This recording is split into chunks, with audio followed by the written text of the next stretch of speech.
संविधान पे बुरी नजर रखे हुए हैं, उनको इस लायक मत छोड़िए कि उस संविधान बदल सके। साथियों, उनको इस लायक नहीं छोड़ना है कि उस संविधान बदल सके।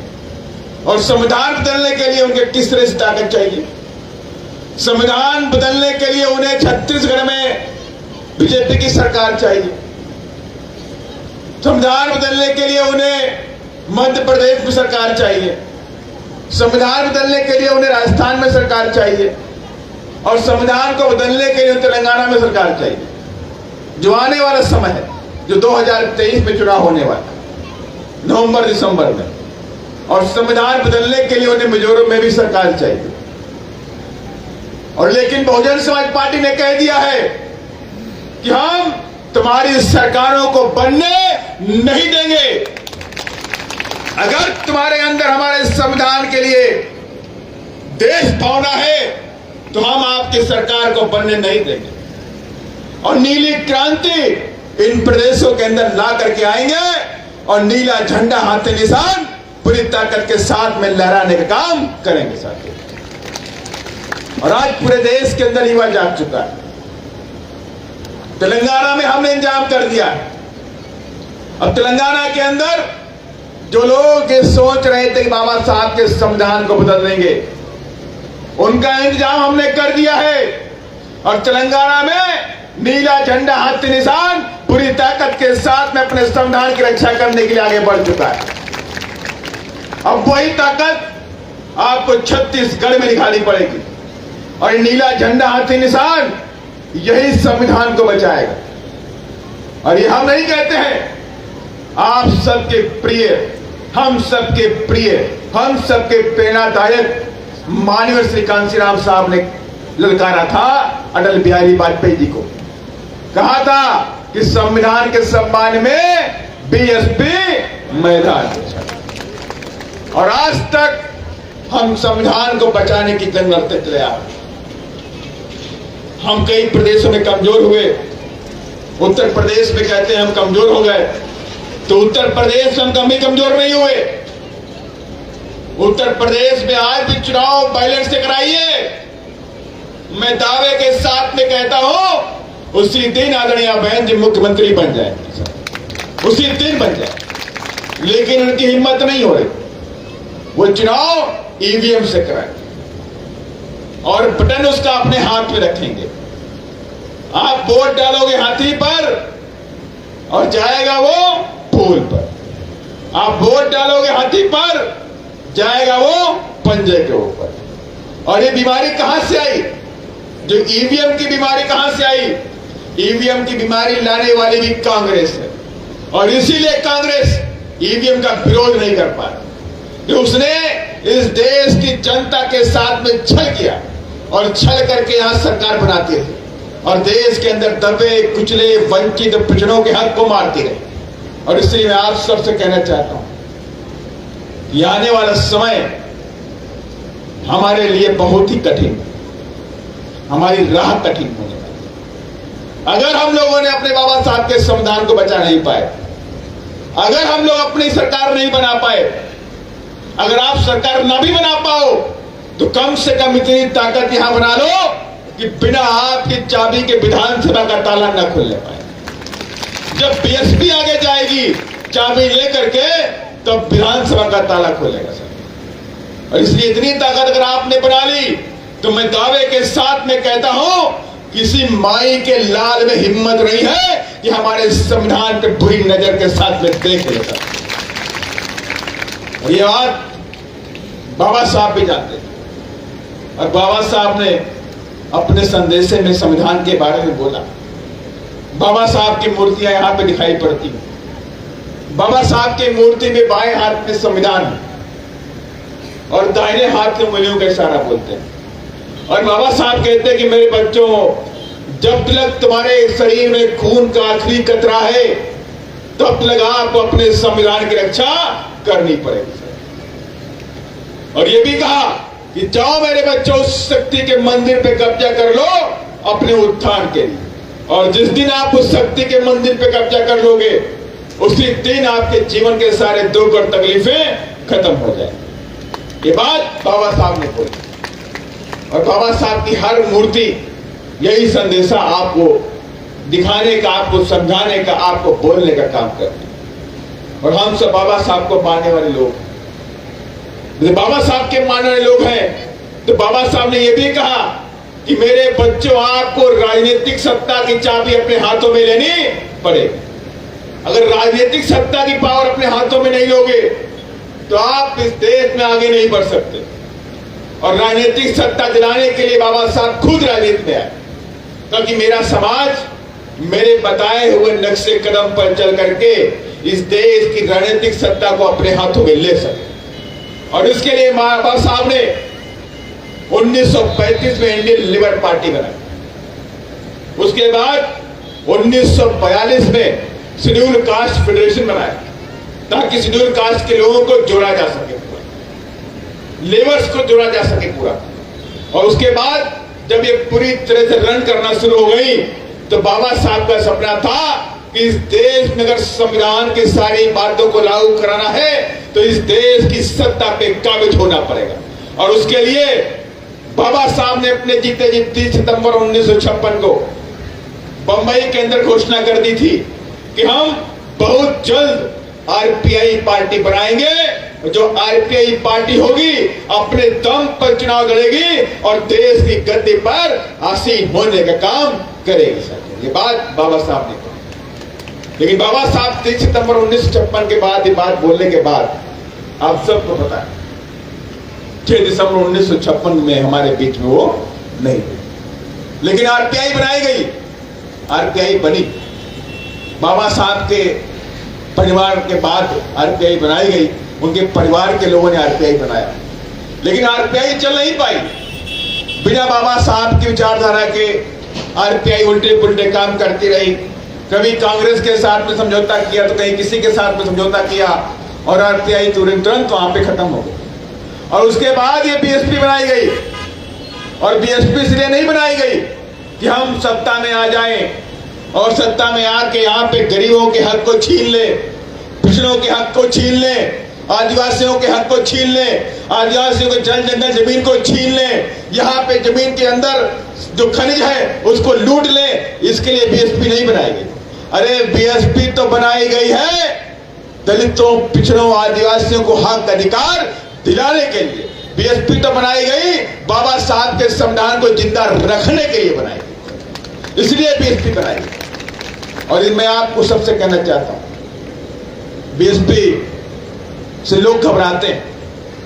आज भी पूरे देश के अंदर, चाहे वो कांग्रेस हो, चाहे बीजेपी हो, चाहे कोई पार्टी, जिस तरह से ये पार्टियां बाबा साहब के संविधान से डरती हैं और वैसे ही ये पार्टियां बहुजन समाज पार्टी से डरने का भी काम करती हैं। और लास्ट चुनाव में क्या करते हैं कि भाई कुछ भी करो बीएसपी नहीं आनी चाहिए। बोलते कि नहीं बोलते, कुछ भी कर लो लेकिन बीएसपी नहीं आनी चाहिए। इनके अंदर एक खौफ रहता है और उनको पता है कि अगर बीएसपी आ गई तो सारे बही खाता खोल दिए जाए। जो तुमने लूटा है वो तुम्हारे मुंह में हाथ डाल के निकाल लेंगे सब। उन्हें ये डर है कि अगर बीएसपी आ गई तो सारा निकाल लेगी। अगर बीएसपी आ गई तो जो स्विस बैंक में काला धन रखे हो वो काला धन तुम्हारे मौसा भी लेकर के यहाँ आ जाएंगे, अपने आप लेकर के आओगे। हम कहने भी नहीं जाएंगे कि हम आपके पीछे सीबीआई लगाएंगे। हम आपको अल्टीमेटम देंगे कि अब बीएसपी आ गई है, अब बीजेपी भी नहीं है और कांग्रेस भी नहीं है।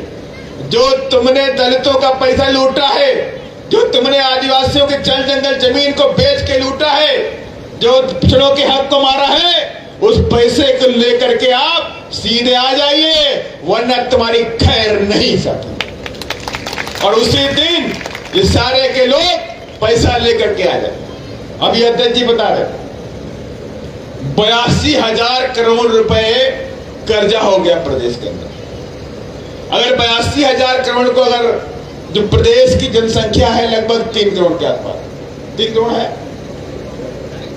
2.5 करोड़, अगर 2.5 करोड़ के हिसाब से उसको हम भाग कर दें तो लगभग 3.25 लाख रुपए का कर्जा हर आदमी के ऊपर। ये तो आपने लिया नहीं। माने कि जो बच्ची छोटी सी बैठी है 3 साल की 4 साल की, उस 3-4 साल की बच्ची के ऊपर भी 3.25 साढ़े 3 लाख का कर्जा सरकार ने ले रखा। अब आप समझिए, गेम समझिए। पैसा लूट रहे हैं, पैसा लूट के वो अपनी तिजोरी भरते हैं, पैसा लूट के अपनी अपनी बड़ी बड़ी कोठी बनाते हैं, पैसा लूट के बड़े बड़े बंगले बनाते हैं, पैसा लूट के बड़े बड़े होटल 5 स्टार बनाते हैं, और आपके घर में 2 वक्त की रोटी में नसीब है। और आप बस्तर में जाइए, जगदलपुर में जाइए, छत्तीसगढ़ में ही देख लीजिए। छत्तीसगढ़ के अंदर जो हमारा नौजवान है, जो बेरोजगार है, कम से कम 50 लाख लोग आप देखिए प्रदेश के बाहर रहते हैं। प्रदेश के बाहर, कहीं हरियाणा में है, कहीं दिल्ली में है, कहीं बंबई में है, कहीं पश्चिम बंगाल में है, कहीं उधर आंध्र प्रदेश में, कहीं तेलंगाना के अंदर, वो वहां पर मजदूरी करने के लिए जाते हैं। आखिर कौन आपके लिए सोचेगा? कौन सोचेगा कि आपका बच्चा पढ़ के अधिकारी बने? कांग्रेस लंबे अरसे तक राज किया, कांग्रेस ने कोई काम नहीं, बीजेपी ने कोई काम नहीं किया, इनसे तो कोई उम्मीद भी नहीं है कि ये कोई काम करने वाले हमारे लिए। तो कौन सोचेगा कि आपका बच्चा पढ़ के अधिकारी बन जाए, आपका बच्चा पढ़ के कलेक्टर बने? कौन सोचेगा कि आदिवासी का बच्चा बस्तर के जंगलों से निकल करके कलेक्टर बन के IAS IPS बन के बड़े बड़े ऊंची ऊंची कुर्सी पर बैठ जाएगा? कौन सोचेगा? कौन तुम्हारे अधिकारों को देने का काम करेगा? न बीजेपी देने वाली है, न कांग्रेस देने वाली है। अगर तुम्हें कोई देने वाला है तो आपकी अपनी पार्टी, महापुरुषों की विचारधारा पे चलने वाली पार्टी बहुजन समाज पार्टी देने वाली। और इसीलिए ये डर दोनों पार्टियों को रहता है, ये डर बीजेपी को भी रहता है और ये डर कांग्रेस को भी रहता है। क्योंकि इन लोगों ने देखा कि किस तरह से आदरणीय बहन जी ने 4 बार उत्तर प्रदेश के शासन में काम करके दिखाया। हम काम करने में विश्वास रखते हैं, न कि बोलने पर विश्वास। उत्तर प्रदेश के अंदर जब बहन जी मुख्यमंत्री बनी, पूरे देश के अंदर हमारी बहू बेटियों के साथ में अत्याचार होता है कि नहीं होता? आए दिन आप अखबार में पढ़ते होंगे, आए दिन सोशल मीडिया में देखते होंगे कि किस तरह से हमारी बहू बेटियों के साथ में अत्याचार होता है, बलात्कार होता है, उनका मर्डर होता है, इतना ज्यादा उनके साथ में टॉर्चर होता है कि स्कूल जाना छोड़ देती है, डिग्री कॉलेज में जाना छोड़ देती हैं। इस तरह से उनके साथ में अत्याचार होता। और जब उत्तर प्रदेश के अंदर बहन जी मुख्यमंत्री बनी तो किसी माई के लाल के अंदर इतनी हिम्मत नहीं थी कि हमारी बहू बेटियों की तरफ आंख उठा करके भी देखिए। किसी के अंदर हिम्मत नहीं थी सर। हमारी बहू बेटियां चाहे रात में 12 बज जाए, वो रात में 12 बजे घर से निकलती थी, कोई दिक्कत नहीं थी। लेकिन आज देखिए, इधर बीजेपी की सरकार केंद्र में, कई प्रदेश में बीजेपी की सरकार, छत्तीसगढ़ में भी कांग्रेस की सरकार, लेकिन लॉ एंड ऑर्डर के मामले में सबसे बेकार, कोई मतलब नहीं है। ना लॉ एंड ऑर्डर है, ना कोई सुरक्षा है, ना कोई हिफाजत है, ना शिक्षा है, ना नौकरी है। ये सारी की सारी सरकार पूरी तरह से निकम्मी बैठी। और अभी खबर लगी है कि 2000 करोड़ रुपए का यहाँ पे शराब का घोटाला हो गया। ये मैं नहीं कह रहा, कुछ लोगों ने बताया, कल मीडिया के बंधु भाई आए हुए, वो बता रहे थे कि 2000 करोड़ रुपए का शराब का घोटाला इसी छत्तीसगढ़ में। अभी अध्यक्ष जी ने उसके बारे में बताया। आपने कभी सोचा ये शराब की दुकानें कहां खुलती? कभी देखा आपने? कमीनों की बस्तियों में कभी शराब की दुकानें खुलती है क्या? कभी रायपुर जाइए, कभी आप कहीं देखिए जाकर, जहां उनके मकान है, जहां बंगले हैं, कोठी हैं, वहां दूर दूर तक कोई शराब की दुकान नहीं होती है क्या? कभी नहीं मिलेगी आपको। शराब की दुकानें कहां मिलेंगी? जहां सतनामी बस्ती होगी नहीं होगी, वहीं पे खोलेंगे आकर के, ताकि आपके लोग रात दिन शराब पी करके सोते रहो और हम चुपचाप इस देश को लूटते रहे। और यही बीएसपी होने देना नहीं चाहती, होने देना नहीं चाहती। हम चाहते हैं कि हम बाबा साहब की बातों को, हम चाहते हैं कि हम संविधान की ताकत को, हम चाहते हैं कि वोट की ताकत को हर गांव गांव में जाएंगे, लोगों को समझाएंगे। ये वोट को बेचना नहीं है, ये वोट के सौदागर लोग हैं। ये वोट हमारा पैसे के दम पर, ये वोट हमारा शराब के दम पर, ये वोट हमारा बकरा भात खिलाने के दम पर लेने का काम करते हैं, गुमराह करने का काम करते हैं। इनके चक्कर में नहीं आना है। और इस बार बाबा साहब की कसम खा लीजिएगा और संत गुरु घासीदास की कसम खा लीजिएगा और नीला झंडा हाथी निशान को लेकर के 2023 के चुनाव में हाथी का बटन दबा दीजिए। और मैं दावे के साथ में कहता हूं, अगर आपने एक कर दिया तो छत्तीसगढ़ में अगर हो सकता है कि हम अपने दम पे सरकार ना बना पाए तो किसी के अंदर की ताकत भी नहीं होगी, कोई मेरे हमारे बिना आपके बिना कोई सरकार यहां बना पाएगा। और जिस दिन ऐसा हो गया उसी दिन छत्तीसगढ़ के अंदर ये बड़े बड़े धंधा सेठ अपना बोरिया बिस्तरा बांध के यहां से जाने का काम करेंगे। सर, अगर काम करना है तो ईमानदारी से करो, काम करना है तो लूटने नहीं देंगे। जितना तुमको परमिशन दी है उतना काम करो, जितना परमिशन दी है उतने पत्थर निकालो, जितना परमिशन दी है उतना लोहा निकालो, जितना परमिशन दी है उतना कोयला निकालो। एक एक गाड़ी के ऊपर नजर रखेंगे, अगर कोई चोरी करते दिखाई पड़ा तो उस धन्ना सेठ को बढ़िया बिस्तरा बांध के बाहर करने का काम करेंगे।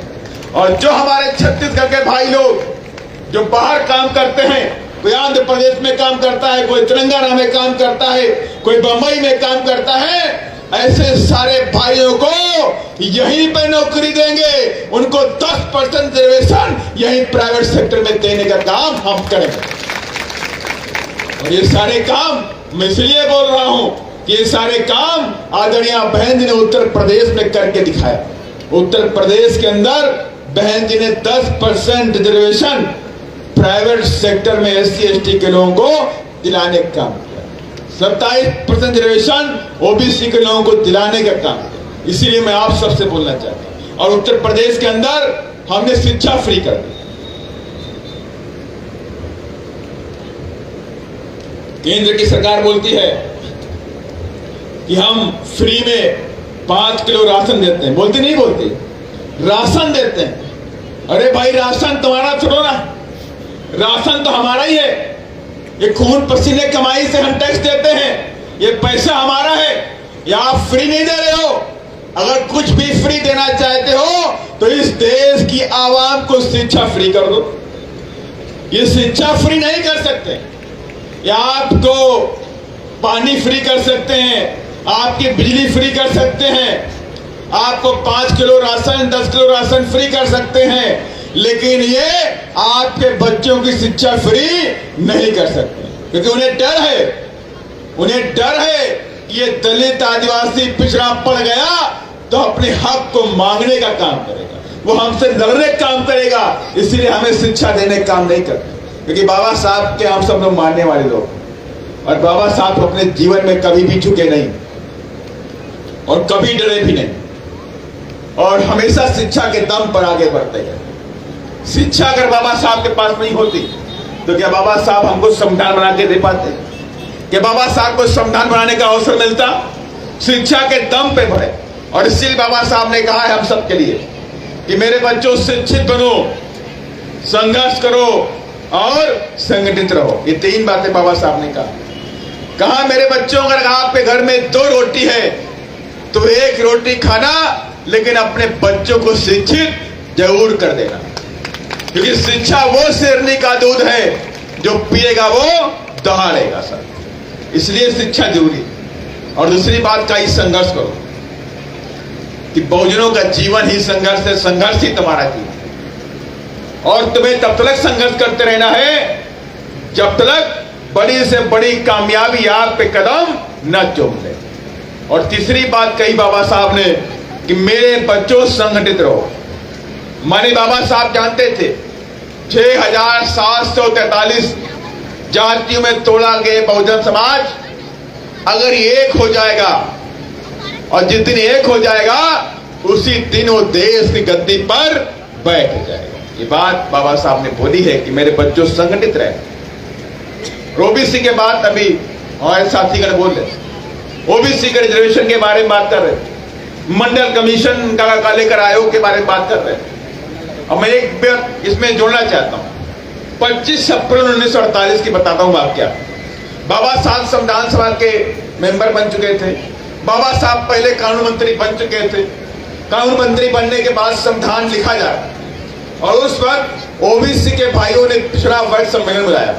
पिछड़ा वर्ग सम्मेलन लखनऊ के अंदर बुलाया गया और लखनऊ में ओबीसी के लोगों ने कहा, बाबा साहब से रिक्वेस्ट किया कि बाबा साहब डॉक्टर अम्बेडकर, आपने दलितों के लिए, आदिवासियों के लिए तमाम सहूलतें संविधान में देने का काम किया और उनकी वजह से आने वाले समय में इस देश के अंदर दलित और आदिवासी के बच्चे तो मान सम्मान के साथ में रहेंगे, लेकिन ओबीसी के बच्चे क्या करेंगे?